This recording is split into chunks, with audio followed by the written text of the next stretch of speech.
कांग्रेस अध्यक्ष पद का चुनाव लड़ने मैदान में उतरे मल्लिकार्जुन खड़गे के समर्थन में गौरव वल्लभ, दीपेंद्र सिंह हुड्डा और सैयद नसीर हुसैन ने पार्टी प्रवक्ता पद से इस्तीफा दे दिया है।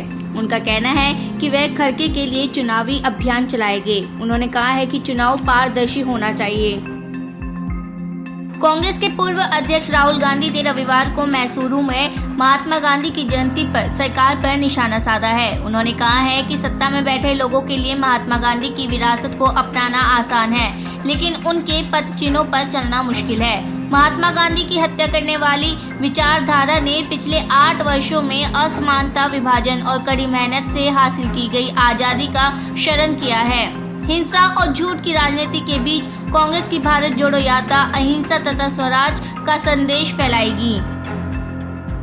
राजस्थान में बीएसएफ ने खदेड़ा पाकिस्तान का ड्रोन, ड्रग्स बरामद। राजस्थान में पाकिस्तान सीमा के पास स्थित श्रीगंगानगर के अनुगढ़ इलाके में बीएसएफ ने एक ड्रोन को फायरिंग करके खदेड़ा है। ये घटना 1 और 2 अक्टूबर की दरमियान रात को हुई है। बीएसएफ ने इसके बाद तलाशी अभियान चलाया है। इस दौरान जमीन पर गिराए गए 4 पैकेट बरामद किए गए हैं। माना जा रहा है कि इसमें ड्रग्स है। भारतीय वायुसेना सोमवार को देश में विकसित हल्के लड़ाकू हेलीकॉप्टर को औपचारिक रूप से अपने बेड़े में शामिल करेगी। इससे वायुसेना की ताकत में और वृद्धि होगी, क्योंकि ये बहुउपयोगी हेलीकॉप्टर कई मिसाइलें दागने और हथियारों का इस्तेमाल करने में सक्षम है। LCH को सार्वजनिक उपक्रम हिंदुस्तान एरोनॉटिक्स लिमिटेड ने विकसित किया है और इसे ऊंचाई वाले इलाकों में तैनात करने के लिए प्राथमिक रूप से डिजाइन किया गया है। अधिकारियों ने रविवार को बताया है कि इस हेलीकॉप्टर को जोधपुर स्थित रक्षा मंत्री राजनाथ सिंह, वायुसेना प्रमुख air chief marshal VR Chaudhary की उपस्थिति में शामिल किया जाएगा।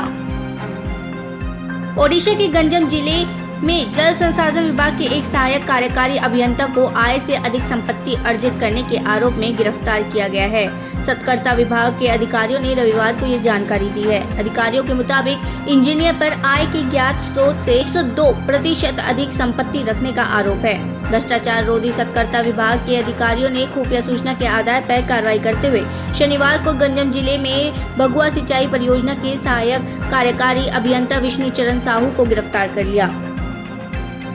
जम्मू कश्मीर के पुलवामा में रविवार को आतंकी हमला हुआ है। इस दौरान आतंकियों ने CRPF और पुलिस की संयुक्त टीम को निशाना बनाया है। इसमें पुलिस का एक जवान शहीद हुआ है। हालांकि अभी इस हमले से संबंधित अधिक जानकारी सामने आनी बाकी है।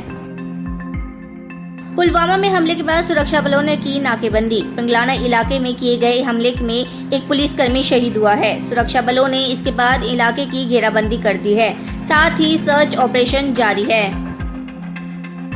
महाराष्ट्र के मुख्यमंत्री एकनाथ शिंदे को जान से मारने की धमकी मिली है। उन्हें आत्मघाती विस्फोट करके जान से मारने की धमकी दी गई है। ये जानकारी गुप्तचर विभाग को मिली थी। धमकी से भरा पत्र 1 महीने पहले आया था। अब धमकी वाला फोन भी आया है। इससे पहले भी नक्सलवादियों की ओर से जान से मारने की धमकी दी चुकी है। अब तक एकनाथ शिंदे को 3 बार जान से मारने की धमकी दी गई है। प्रधानमंत्री नरेंद्र मोदी 4 अक्टूबर को हैदराबाद में UN वर्ल्ड जियो स्पेशियल इंफॉर्मेशन कांग्रेस का उद्घाटन करेंगे। इस 5 दिनी कांग्रेस में 115 देशों के 550 प्रतिनिधि शामिल होंगे। इस आयोजन में भारत की ओर से जियो स्पेशल सेवाओं से ग्रामीण आबादी को जोड़ने के लिए अभियान की शुरुआत भी की जानी है। तेलंगाना के हैदराबाद में पुलिस ने 3 लोगों को 4 जिंदा ग्रेनेड के साथ गिरफ्तार किया है। इन्हें ये ग्रेनेड पाकिस्तान के हैंडलर्स से मिली थी। बताया गया है कि इनका प्लान भीड़ वाले इलाकों में हमला करने का था। जानकारी के अनुसार एक अब्दुल जाहिद पहले भी आतंकी गतिविधि में शामिल है। उधमपुर ब्लास्ट पर जम्मू कश्मीर के JDP ने बड़ा खुलासा किया है। उन्होंने कहा है कि आतंकियों के निशाने पर हाई प्रोफाइल मंत्री थे। अमीन भट्ट नाम के शख्स ने POK से हथियार भेजे थे। ऑनलाइन सामान ऑर्डर करने के बाद ग्राहकों के साथ ठगी कर उन्हें खिलौने थमाए जा रहे हैं। कुल्लू जिले के शमशी में एक युवक गौरव ऑनलाइन ठगी का शिकार हुआ है। युवक ने एक कंपनी से ऑनलाइन 82,000 रुपए का ड्रोन मंगवाया था। उसने एक वेबसाइट पर जाकर ये ऑर्डर दिया था। ऑर्डर की बुकिंग कंफर्म होने के बाद उसे मैसेज भी आया। 26 सितंबर को उसने ये ऑर्डर बुक किया। 2 अक्टूबर को पार्सल खुला तो इसमें ड्रोन की जगह खिलौना निकला। ड्रोन के लिए उसके 82,000 रुपए खर्च हो चुके थे। इसके बाद उसने इसकी शिकायत कंपनी के अधिकारियों से भी की। इसके साथ युवक ने उसे ड्रोन देने की मांग रखी है। जान से मारने की धमकी पर महाराष्ट्र के मुख्यमंत्री एकनाथ शिंदे ने कहा है कि मैं इस पर ध्यान नहीं देता। हमारा गृह मंत्रालय और गृह मंत्री देवेंद्र फडणवीस सक्षम है, हमें उन पर भरोसा है। मैं इस तरह की धमकियों से नहीं डरता हूँ। मुझे जनता के लिए काम करने से कोई नहीं रोक सकता। मैं उनके लिए काम करता रहूंगा। जम्मू कश्मीर के उधमपुर जिले में हाल ही में हुए विस्फोटों के सिलसिले में कम से कम 2 लोगों को गिरफ्तार किया गया है। अधिकारियों ने रविवार को ये जानकारी दी है। जम्मू कश्मीर में 28 और 29 सितंबर को 8 घंटे की अवधि के भीतर 2 बसों में विस्फोट हुआ था।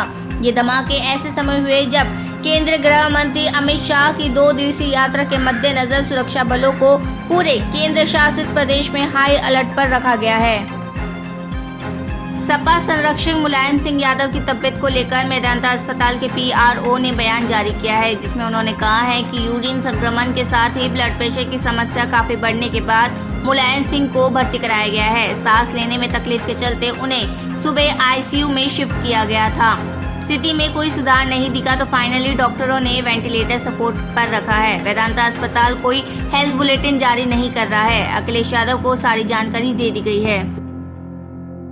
कर्नाटक में कांग्रेस ने रविवार को आरोप लगाया है कि सत्तारूढ़ भारतीय जनता पार्टी अपने कार्यकर्ताओं को काले झंडे बांट रही है, जिन्हें शहर में विपक्षी दल की भारत जोड़ो यात्रा के पहुंचाने पर राहुल गांधी को दिखाए जाने की योजना है। यहां पत्रकारों को संबोधित करते हुए कांग्रेस की प्रदेश इकाई के अध्यक्ष DK शिव कुमार ने कहा है कि मुझे पता चला है कि भाजपा नेताओं ने मैसूरू में सभी जगह काले झंडे बांटे हैं। मैं पुलिस आयुक्त से बात करूंगा। काले झंडे दिखाना, पत्थर और अंडे फेंकना हमें डराएंगे नहीं। उन्हें जो करना है करने दीजिए। मैं उन्हें भविष्य में परिणाम दूंगा। सुप्रीम कोर्ट की ओर से लंबित केस के बारे में आंकड़े जारी किए गए हैं। इसमें बताया गया है कि इस साल अगस्त के आखिरी तक सर्वोच्च न्यायालय में 70,310 केस लंबित थे। वहीं सितंबर के आखिर तक 849 केस निपटाए गए हैं। इसके बाद अब सुप्रीम कोर्ट में 69,461 केस लंबित है।